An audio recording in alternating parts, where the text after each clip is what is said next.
It was late afternoon, and the sun was already setting behind the trees when I heard a strange cry coming from the living room. It wasn't a sly cry, or one from someone who's been hurt and quickly forgets. It was a heavy, deep sound that seemed to come from deep within. I ran over, my heart racing, and found him curled up on the sofa, clutching his leg tightly, his face pale and cold, as if he'd just recovered from a terrible fright. His gaze pierced me, asking for help without saying a word. He tried to tell me he couldn't move his foot, and each syllable seemed to require enormous effort. Before I could do anything, my parents, who were in the living room, exchanged a look and laughed lightly, saying it was an exaggeration, that children sometimes invent pain to get attention. I felt a weight on my chest, a mixture of indignation and uncertainty, but my maternal instinct screamed inside me that it wasn't just a fabrication. At that moment, the room seemed too small to contain my anguish. Share this story to reach further, subscribe to the channel, share this video on WhatsApp, and leave a comment telling me where you're listening from. I'll be very happy to read each comment. I didn't know if I was fighting to be heard or simply acting, but the tension in the air was almost palpable. He was trying to hold back his tears, biting his lip and breathing quickly, as if he didn't want to bother anyone else. This attempt at restraint broke my heart, because no child should feel like they can't show pain. Meanwhile, their silence, interrupted by cold comments, felt like a sentence to me. I grabbed a blanket and hugged him, trying to convey reassurance with the warmth of my body. I could feel him trembling, not only from pain, but also from fear. The noise of the television in the background seemed to come from another world, distant, irrelevant to what I was experiencing. I wanted to turn everything off, silence the voices, and focus solely on him. But every movement was observed and commented on, and it was like that, with the pressure of other people's opinions and the sound of his crying echoing inside me, that I realized that that night would be one of the longest and most difficult of my life. I didn't know it yet, but I was about to face much more than just a physical injury. The scream came from the backyard like a crack that cut through the silence. I dropped what I was doing and ran, feeling the cold wind hit my face. There he was, on the ground, his leg bent in a way that made my stomach churn. His drawn face, wide eyes, and labored breathing said more than any words. In a second, everything else ceased to exist. I approached, and he tried to get up, but his body wouldn't obey. He fell back, letting out a groan that pierced me like a knife. "I jumped off the swing and landed wrong," he murmured, and I could see the mixture of pain and regret in his eyes. I felt guilty for not being there at the right moment, and afraid for what that meant. I picked him up, feeling his weight resting on me. He wouldn't put his foot down. When my parents appeared at the door, I saw the impatience on their faces. "This is just a whim. He's running around," they said. Their words hit me like a bucket of ice water, making me wonder if they were seeing the same scene I was. The urge to respond angrily was strong, but I held it back. I didn't want to make things worse, and with each passing second, he tightened his grip on my hand, as if trying to hold me there so he wouldn't leave me alone. The contrast between his pain and the coldness of the surrounding comments left me breathless. I propped him up on the couch, trying to adjust his leg to minimize the pain, but each touch drew a heavy sigh from him. Cold sweat began to form on his forehead, and his teary eyes begged for help that no one but me seemed willing to give. There, I realized that if I didn't do something, no one else would, and the decision would have to be mine, even if it meant facing the person I loved and respected most in my life. I placed a pillow under his leg, trying to prevent any sudden movements. He curled up, closing his eyes, as if that were enough to shield himself from the pain. I watched every expression, every shallow breath, and felt my heart sink. Everything in me told me to rush to the hospital, but the surroundings seemed like an invisible barrier. My father crossed his arms, sitting in the armchair, and firmly told me we were overreacting. "It's just a minor bruise. He'll soon forget it." My mother nodded, as if I were about to do something crazy. Those words not only invalidated his pain, but also portrayed me as the dramatic mother they always criticized. I looked at my son and saw something in him that made me ache inside. He was trying to believe everything would be okay, but there was a shadow of fear in his eyes. I held his hand and promised we'd take care of it soon, but deep down, I wondered if I could keep that promise in the face of so much resistance. I picked up the phone, but hesitated before calling. The simple act of seeking help felt like an act of rebellion within my own home, I needed to find a way to act without turning that night into an all-out war, but time was running out, and I knew his pain wouldn't wait for the right moment. The tension was like a thick fog, hanging over us. Every minute felt like an hour, and his crying, even suppressed, was a constant reminder that I couldn't fail. I felt the weight of responsibility growing with every passing second. At that moment, I realized that my fight was not just to alleviate physical pain, but also to protect my son from indifference. When I insisted once again that we go to the hospital, my father uttered a sentence that cut through me like a blade. "You create drama, and that's why he's like this, spoiled." Those words echoed in my mind, heavy and unfair. I didn't want my son to grow up hearing that pain was a whim. He looked at me with wide, silent eyes, as if trying to understand why no one believed him. It was in that look that I realized the gravity of the situation. It wasn't just his leg that was injured. Something inside him was learning to doubt his own suffering. Anger burned inside me, but I knew yelling wouldn't help. I took a deep breath and held his hand tighter, making it clear through my touch that I believed him. It was the only way to protect him in that moment, without creating more tension. The room seemed to shrink, the air growing heavier. I could no longer hear the sound of the television or the footsteps in the kitchen. I could only feel the warmth of his hand, and the chill creeping up my back. I knew I had to act, but every move felt too calculated. He was starting to sweat, his face growing paler. His breathing was becoming shallower, and I feared this was a sign that the situation was worse than anyone imagined. I needed a plan, and that's when I realized that to save my son, I would have to face even those who raised me. It was already past 10 o'clock, and the room seemed plunged into a heavy silence. My son lay on the couch, his body curled up and his gaze lost. I observed every detail, the rapid movement of his chest as he breathed, the silent tears that escaped without his noticing. My heart screamed that there was no more time for hesitation. Something had to be done, and it had to be done now. I stood up, grabbed my bag, and began packing my essentials: wallet, documents, the blanket covering him. The sound of the zipper echoed like a warning signal in the room. My father looked up, looking at me with a disapproving expression. "Where do you think you're going at this hour?" he asked, his voice harsh, as if my attitude were a direct affront. I looked back, trying to remain calm, but my voice came out firm, almost sharp. "To the hospital, now." Those 3 words felt like they weighed a ton, but they carried all my determination. For the first time that night, I wasn't asking for opinions. I wasn't seeking permission. I was acting like a mother. Period. He frowned, letting out a long sigh, but didn't answer. His silence was almost a relief, but also a confirmation that I would have to deal with the consequences later. The priority, at that moment, was simply getting my son out of there. I bent down, touched his face, and promised that everything would be okay soon. When he tried to smile at me, he grimaced in pain, and that hurt more than any comment I'd received so far. I picked him up, feeling the weight of his tired body, and walked to the door. Each step felt like a challenge, but also a liberation. When I closed the door behind us, the air felt lighter. The night was cold, but for the first time in hours, I could breathe without a lump in my throat. The street was silent, lit only by the yellowish glow of the streetlights. The sound of the car's engine was the only thing that broke the atmosphere. I drove carefully, avoiding every pothole, knowing any impact would elicit a fresh groan of pain from him. My focus was completely on him, and every mile we traveled seemed to bring us closer to an answer. In the back seat, he tried to keep his eyes open, but his fatigue was evident. I watched him in the rearview mirror, noticing how he was breathing rapidly and, occasionally, instinctively grabbing his knee. I urged him to rest, promising that everything was under control, even though inside I felt the opposite. Upon arriving at the hospital, the white light and the distinctive smell of disinfectant enveloped me. A receptionist looked up and, noticing his condition, quickly signaled to a nurse. Within seconds, we were being taken to a treatment room, and the nurse's serious expression made me realize something truly serious was happening. He was placed on the stretcher, and I remained beside him, holding his hand tightly. The cold of the room contrasted with the heat of my emotions.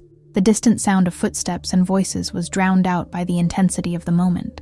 I didn't want to let go of his hand, not even for a second. A nurse came in and explained that the doctor would immediately perform an X-ray. Her words were matter of fact, but her tone carried an urgency that made me swallow hard. I knew that within minutes, the truth I'd been dreading would be revealed to me. As we waited, The silence was broken only by the sound of equipment being prepared. It was at that moment that I realized my life could change with a single image projected onto a screen. The hallway to the X-ray room seemed endless. Every footstep echoed on the cold floor, and I could feel my heart beating in time with the wheels of the gurney. He looked at me with a mixture of fear and trust, as if to say, without words, that he needed me there more than ever. At every turn, I wished this was just a scare. Inside the room, the smell of metal and the soft sound of machines created an almost intimidating atmosphere. The technician asked him to remain still, but I knew that would be difficult. I placed my hand over his, squeezing lightly, as if my touch could ease the pain. He took a deep breath and closed his eyes. The technician carefully adjusted the leg's position, but I still heard a faint groan escape. My entire body reacted, as if his pain were my own. I tried to maintain a calm expression, but with each click of the equipment, my chest seemed to shrink. It was as if that sound captured not only the image of the bone, but also the truth I feared. A few minutes later, the technician stepped away and said he would take the images to the doctor. That simple sentence opened the door for anxiety to set in. I felt like the air was stuck in my throat. I looked at my son, and he just stared at me, tired but trying to show he was holding on. We walked back down the same corridor, but now every meter felt heavier. I didn't know if I wanted to get there quickly to get the answer, or if I'd rather postpone the inevitable. The uncertainty was suffocating, and the distant sound of a heart monitor echoed in my mind like a countdown. At that moment, I realized that the wait would be as painful as any diagnosis. We sat in a small room, illuminated by a white light that offered no comfort. The doctor entered with an envelope in his hands, and his serious expression made my stomach turn. He looked at me before speaking, as if to set the stage for what was to come. I felt my palms sweat, but I maintained my posture, ready to listen. "Your son has a fractured tibia," he said slowly. The words fell upon me with the weight of a world. For a moment, everything around me went silent. All I could hear was his breathing and the distant sound of footsteps in the hallway. The doctor continued explaining the severity of the condition, the need for immediate immobilization and specific care. I tried to absorb every detail, but part of me was paralyzed, stuck in the mental image of the broken bone. It was as if his pain had found a name, and that made everything more real. I looked at my son and saw tears forming in the corners of his eyes. He said nothing, just stared at me, searching for some kind of comforting reaction. I squeezed his hand, silently promising that I would do everything I could to help him recover. The doctor left, leaving us alone. The sound of the door closing seemed to mark the end of one phase and the beginning of another. I knew that from then on, nothing would be simpler or more immediate. We had a whole journey ahead of us, and it was there that my anger at my parents' disbelief began to morph into something even greater, the need to prove that I had been right all along. We returned to the treatment room so the nurse could begin preparing the cast. He brought the equipment, and the smell of fresh plaster filled the room. My son watched every movement with a mixture of curiosity and trepidation, while I remained nearby, ready to distract him with each painful movement. The nurse spoke calmly, explaining each step of the process, and I could see how this helped ease some of the tension. Still, with each touch on my leg, I saw him hold his breath. I held his hand tightly, conveying all the support I had. As the plaster was being cast, my mind returned to the scenes in my living room. I remembered the laughter, the comments, the denial. I felt a mixture of sadness and anger, and I was already thinking about how I would face my parents when we returned. The nurse finished, adjusting his position so he was as comfortable as possible. My son let out a long sigh, as if he could finally relax a little. It was at that moment that I realized that, despite everything, we had won the first battle. The doctor returned, reinforcing the precautions. No weight bearing on the foot, return for follow-up, and pay attention to any signs of swelling or fever. Each instruction was written down in my mind like an oath. We left the room with him in our arms, and the weight I carried was not just physical, but emotional. As I left the hospital, dawn had already taken over the streets. The cold air bit my face, and I held my son close to my chest, protecting him as if I could shield him from any further pain. He was exhausted, his eyes half closed, and his breathing slow, as he struggled to find a comfortable position. With each step to the car, I felt the weight not only of his body, but also of the responsibility I carried. The silence on the ride was almost absolute, broken only by the soft hum of the engine. I glanced in the rearview mirror to make sure he was okay, watching the way he carefully held the cast. I wished I could promise everything would be okay quickly, but I knew it would be a long process. As I drove, my mind filled with memories of the previous night. The cold words, the looks of disbelief, the feeling of being alone even surrounded by people. Part of me wanted to get home quickly. Another part wanted to avoid that inevitable encounter with my parents. The red light gave me a few seconds to take a deep breath and collect my thoughts. I knew that from now on, I would no longer allow anyone to minimize his pain or my decisions. The night had changed something inside me. When I finally parked, I took a deep breath before getting out of the car. The front door was lit, a sign that my parents were still awake. My heart raced, anticipating what was to come. But as much as I was prepared for confrontation, I decided that tonight would be about caring for him, not arguing. I walked into the house with him in my arms and immediately saw my parents' surprised looks. My father frowned. My mother covered her mouth with her hand. Neither of them said anything for the first few seconds, as if they were trying to process the scene. The silence was heavy, almost palpable. I placed him on the couch, arranging cushions around him to cushion any impact. The hard white cast was impossible to ignore. I saw in their eyes the belated realization that this wasn't drama, but a real fracture. My father approached, clearing his throat, but the words were slow to come. "I didn't think it was that serious," he said quietly, not looking directly at me. My mother just nodded, seeming to search for something to say, but finding none.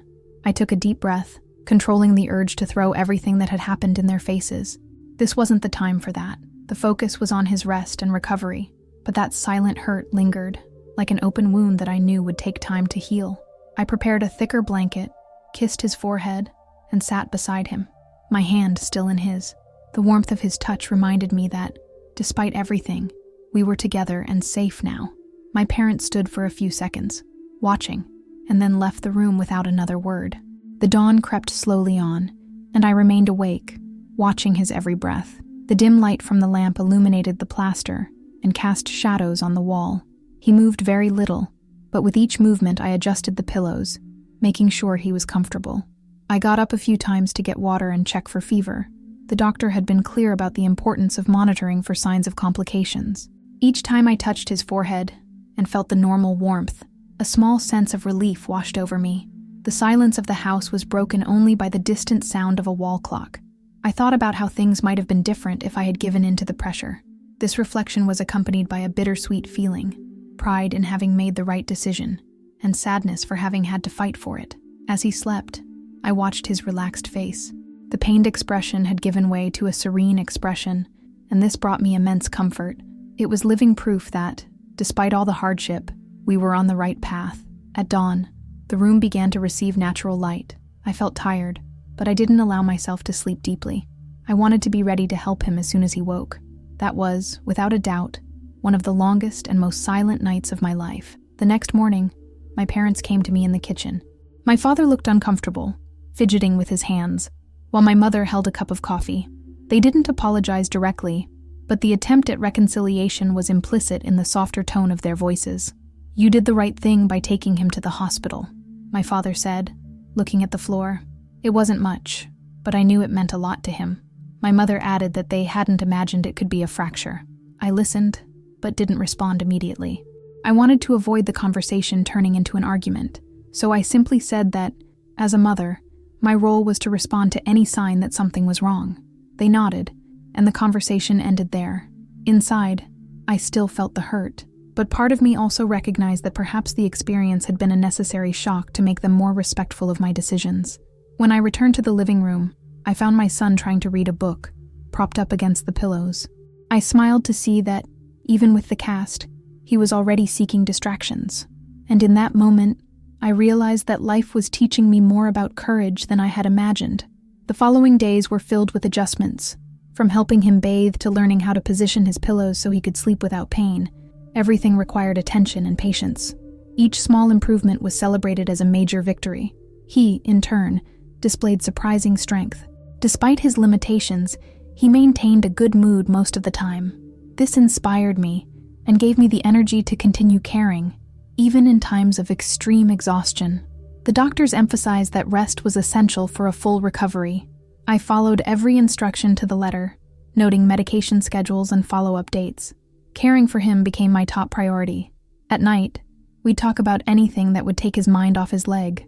We'd watch movies, play board games, and every now and then, he'd ask me to tell him stories from my childhood. This care routine ended up bringing us even closer. Between dressings, we discovered new ways to be there for each other. And deep down, I knew that this phase, however difficult it was, would be marked as a period of unconditional love and overcoming. As the weeks passed, the swelling subsided, and the pain became more bearable. With each visit to the doctor, we received encouraging news about the bone healing. My son was excited, asking when he could run around the yard again.